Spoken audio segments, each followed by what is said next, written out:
Hey guys, it's Zangetsu 135 here, bringing you another My Hero Academia review. This time of episode 22, a talk about your quirk. So in this episode, we see the end results of the provincial hero license exam of how everyone but Bakugo, Yoroashi, Todoroki, I don't know why I missed his name, the meatball dude, and of course, Cammy, who of course at the end of this episode we find out was Toga the entire time. Yeah, I don't know how many people didn't get that Toga, that Cammy was Toga. I figured that out pretty much almost instantly. More or less, I figured it out when she seemed to be really obsessed with Izuku.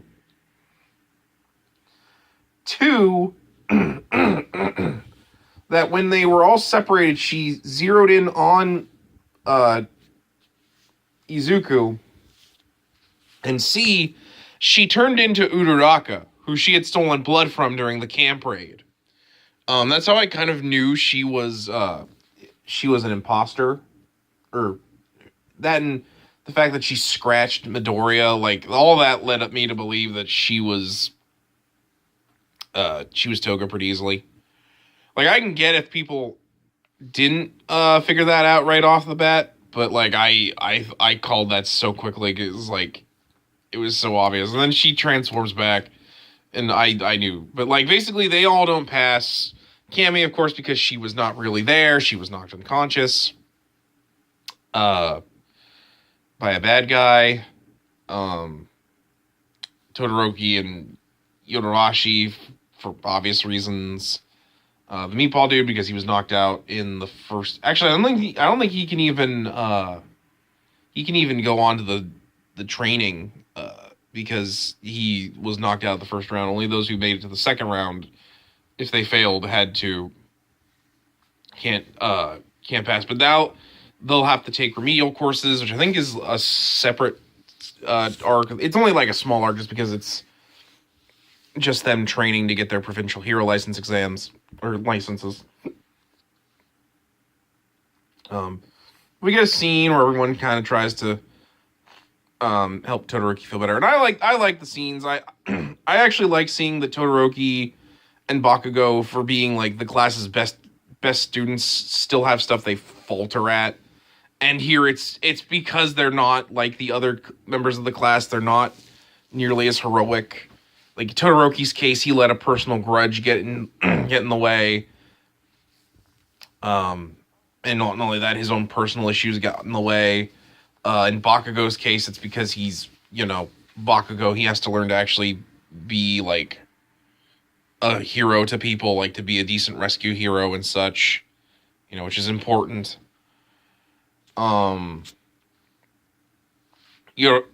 Yoroashi, because again, he let personal reasons get in the way. In fact, actually the meatball dude too, and of course Cammy was Toga, so yeah.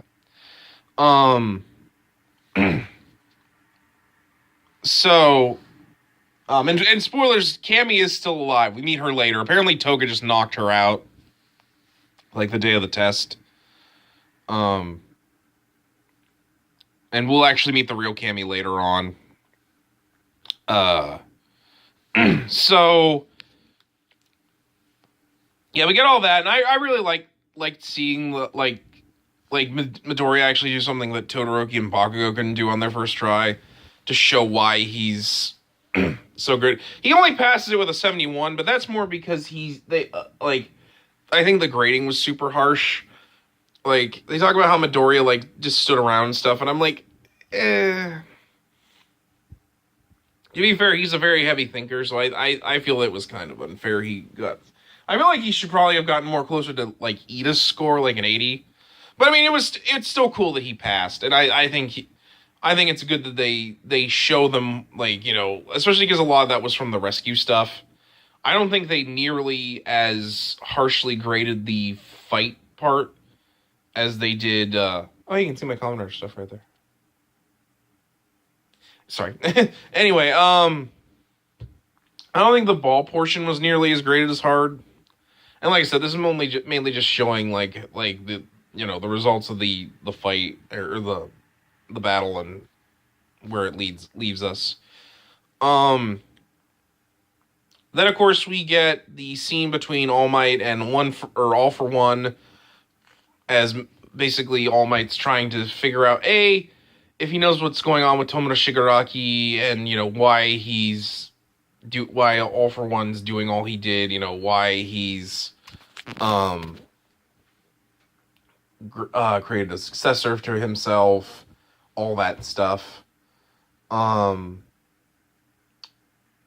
And basically, All for One says, I'm getting too old, All Might.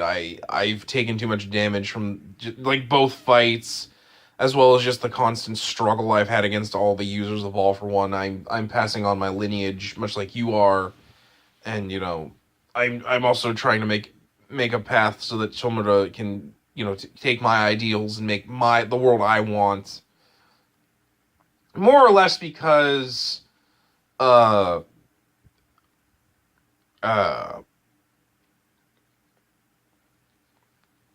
because he wants to bring back the world that was before All Might, and he's going to do so by having Tomoda kill him, and do so that he can basically spit on Nana's grave, more or less. Like, that's just the kind of sadistic monster that All for One is.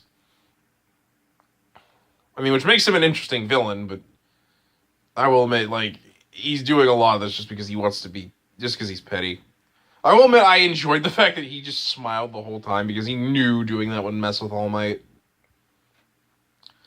And All Might basically declares that I'm not gonna die. I won't let Shigaraki kill me. I'm going to watch Midoriya become the next #1 hero, and and him and I are going to keep society like it is, or even better.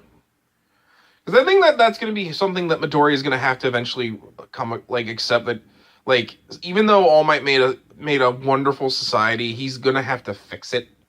Because there are flaws in this society. Like, for one, the fact that, like, unless you're a hero, you're pretty much banned from using your quirks. And I think that's one of the bigger problems with the society. That, like, there's not, like, shades of gray that, like, using your quirks for certain other things. Like, at least it doesn't seem like it is. It seems like everything else has to be done pretty much like the old-fashioned way, despite the fact that, like, quirks could be used for other reasons, or either that or you need special licensing. I know Urarako, for example, wanted to actually not be a hero. She wanted to grow up, and she wanted to use her powers to help with her construction site so that her parents could actually make money. And that was adorable. I remember that was super adorable, and it actually made me sad when they wouldn't let her, but she's working on it. But for me, I will admit I really like the scene, and most of the scene, I think the best part of the whole episode is when when Midoriya sends a picture of his license that he made it another step further thanks to All Might, to his dream. And All Might's so proud. I'm like, oh, you're a proud dad, All Might. Dad Might. Because everyone calls his thin form Small Might. He's Dad Might in that form. He is Dad Might, and no one can tell me otherwise. He's Dad Might. He is Dad Might. And more or less, the episode ends with Bakugo finally calling out Midoriya that he got his quirk from All Might. And I will admit, he's actually really smart about it. He knows that, like, All for One can steal quirks. All Might and All for One seem to be very close. Or, like, well, not very close. Like, not close in, like, but, like, they know each other. Like, they know each other, and, like, they've clearly fought before. The fact that,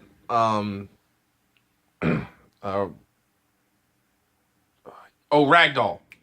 The fact that Ragdoll's quirk had been stolen.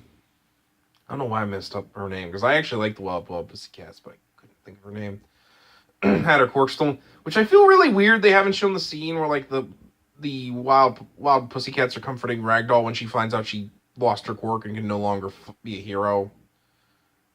I'm assuming that they're going to save that scene for later. They also don't show the Twice scene, because we actually get Twice's origin during this point.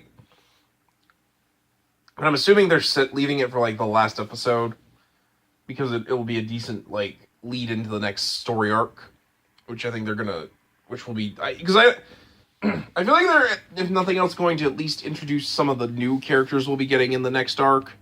I don't think all of them. I think at most they're going to introduce Mirio and his friends, just because I think that the episode's going to, or the arc's going to end there.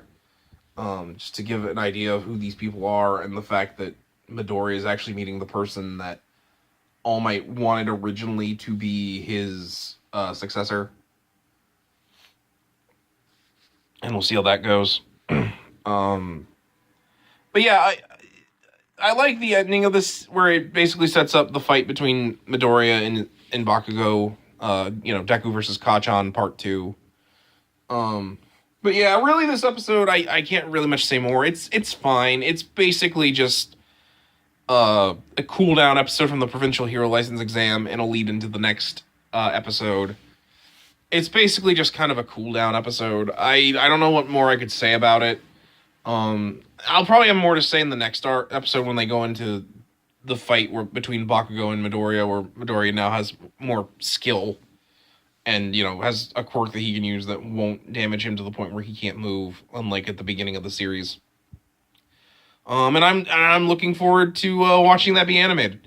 I think this is going to be a pretty good fight. I don't know. I feel like it's not going to be nearly as important to, or as remembered of this season as, Izuku versus Muscular, or All Might versus All for One. But that's just because it's not really going to be as big as a fight, I think, as a lot of people think it is. But I don't know. We'll see. But anyway, guys, I think I'm going to end it here. Expect Kamen Zio in the next couple days. And I will try to get it out a little bit faster than this. But anyway, guys, that's going to be it for today. I'm Zangetsu 134, and I will catch you next time. Until then, take care.